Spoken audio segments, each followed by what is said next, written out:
আসসালামু আলাইকুম রহমতুল্লাহি ওবরাকাতুহু। সবাইকে স্বাগতম বিডি মিডিয়ার পক্ষ থেকে। প্রিয় দর্শক, আপনারা জানেন বর্তমান সময়ে বাংলাদেশের যে চলমান পরিস্থিতি, ছাত্রদের কোটা আন্দোলন নিয়ে বাংলাদেশে যেই সহিংসতা হয়েছে, ছাত্রদের যে পবিত্র আন্দোলনের মধ্য দিয়ে বাংলাদেশের তৃতীয় শক্তি ঢুকে ছাত্রদের পবিত্র আন্দোলনের ভিতরে ঢুকে দেশে অরাজকতা সৃষ্টি করেছে। পাশাপাশি বাংলাদেশের বহু মানুষের মৃত্যু হয়েছে এবং আন্তর্জাতিক মহল পর্যন্ত বাংলাদেশের নিউজ ছাড়া আর কিছু নেই।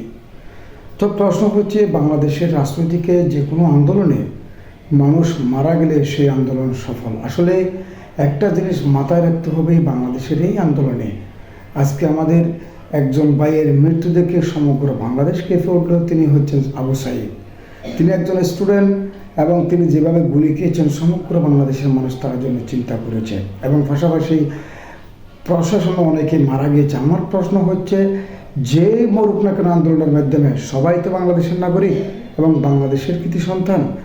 প্রত্যেকেরই তো মা বাবা রয়েছে, প্রত্যেকের মায়ের মুখ তো কালি হয়েছে। তবে কি আমরা এই আন্দোলন কেন?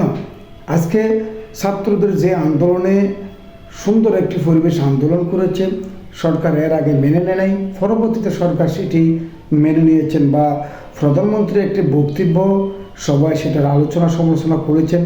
হয়তো বা মানুষ হিসেবে ভুল করতেও পারে, ভুল নাও হতে পারে, ভুল হবে এইরকম কোনো কথা নেই, ভুল অবশ্যই হবে মানুষ হলে। তবে হ্যাঁ, বাংলাদেশের যে ছাত্রদের আন্দোলনের মূল কার্যকারী ছিল তাদের দাবিগুলো মেনে নেওয়া, কিন্তু বাংলাদেশের সার্ভার স্টেশন, বাংলাদেশের রেল স্টেশন, বাংলাদেশের মার্কেট, বাংলাদেশের রাজপথ সব কিছু ধ্বংস করার এটা ছাত্রদের কাজ ছিল না।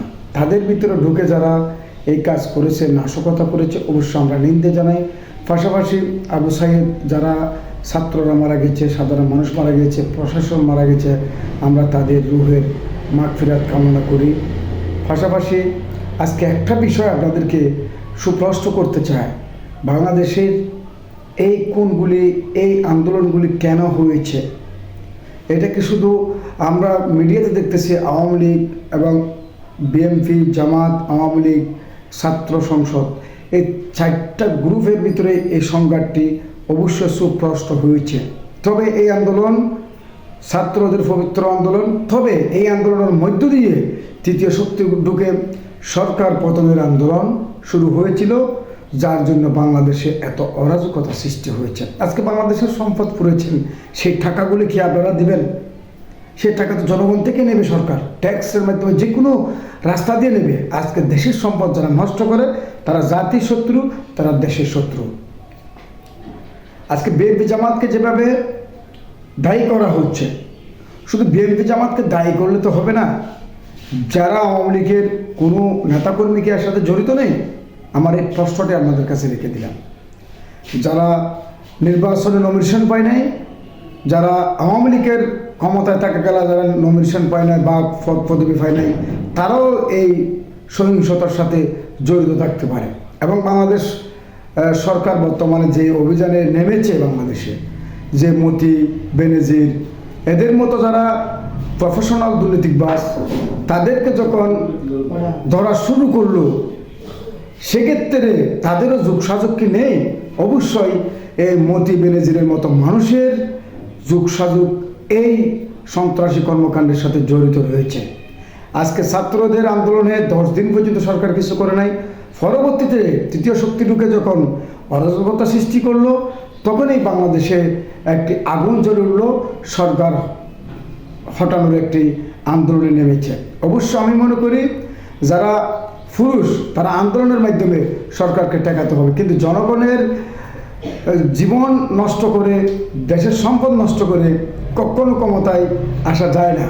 এই কথাগুলো বললে অনেকে বলে আওয়ামী লীগ বিএনপির সাইডভাবে কথা বলা হচ্ছে, আসলে নয়। যারা আবেগের তাড়না রাজনীতি করেন তারা আসলেই বাংলাদেশের খুব নিকৃষ্ট জনগণ আমি মনে করি। কারণ আজকের এই সরকারকে হটানোর বা সরকারের বিরুদ্ধে আন্দোলন যেটি হয়েছে, সেখানে অবশ্যই যারা দুর্নীতিবাজ মানুষকে যখন প্রশাসন ধরতেছে, তারও তাদের যোগসাযোগ বা তাদের পরামর্শ, তাদের ইন্ধন থাকতে পারে এবং যারা আওয়ামী লীগের ভিতরে থেকে নমিনেশন পায় না তাদেরও আন্দোলন তাদেরও যোগ সাযোগ থাকতে পারে। আজকে ছাত্রদের আন্দোলনে, এটা পবিত্র আন্দোলনে বিদায়িত আওয়ামী লীগ, বিএনপি, জামাত প্রত্যেক দলের ছাত্ররা কিন্তু যুক্ত ছিল এই আন্দোলনে। কিন্তু এই আন্দোলনের ভিতরে কিছু কৌশল ঢুকে তাদের ভিতরেও ছাত্রদের ভিতরে তাদের আন্দোলনের সাথে অ্যাটাচ করে আজকের দেশে অরাজকতা সৃষ্টি করেছে। এটা অবশ্য আমাদের জন্য, জাতির জন্য কলঙ্কজনক অধ্যায়। এবং আমরা চাই না সাধারণ মানুষ মারা যাক, রাস্তাঘাটে যারা রয়েছে তারা মারা যাক, এটা আমরা কেউ চাই না। তবুও কেন জানি বাংলাদেশে বারবার আন্দোলন ছাড়া কোনো কিছু সফল হয় না। বাংলাদেশে কতই না দাবি দিয়েছে, আজকে দেশের সম্পদ নষ্ট হলো এবং পাশাপাশি সরকারও আন্তরিক হয়ে আবার 5% নেমে আনলো। আসলে আমার কথা হচ্ছে, যারা রাজনীতি করবে আওয়ামী লীগ বিএনপি তারাই করবে। আমার কথা হচ্ছে কে ভালো কে খারাপ সেটা সমগ্র জাতি জানে। আজকে যারা সরকারে আসতে চাইবে, আন্দোলন করবে, তারাও কি রাষ্ট্র পরিচালনার ক্ষেত্রে দুর্নীতি করবে না? একই তো। কোথায়? বাংলাদেশের তো স্বাধীনতার পর থেকে দুর্নীতি বন্ধ করা যায় নাই। সুতরাং আজকে ন্যায় বিচার কোথায় পাবো আমরা? এই প্রশ্নটি কার কাছে রাখবেন আপনি? তাই বলি, আমরা বাংলাদেশের নাগরিক, আমরা বাংলাদেশের মানুষ। আসলে কৃষকের কোনো দাবি নেই, কৃষকের দাবি অবশ্য জরুরি এক্ষেত্রে। সুতরাং আমরা মনে করি আমরা শান্তিপ্রিয় একটি বাংলাদেশ চাই এবং বাংলাদেশের যে কোনো আন্দোলন হোক বা যে কোনো দাবি হোক, সরকার যে কোনো আন্দোলনে রাষ্ট্র পরিচালনার ক্ষেত্রে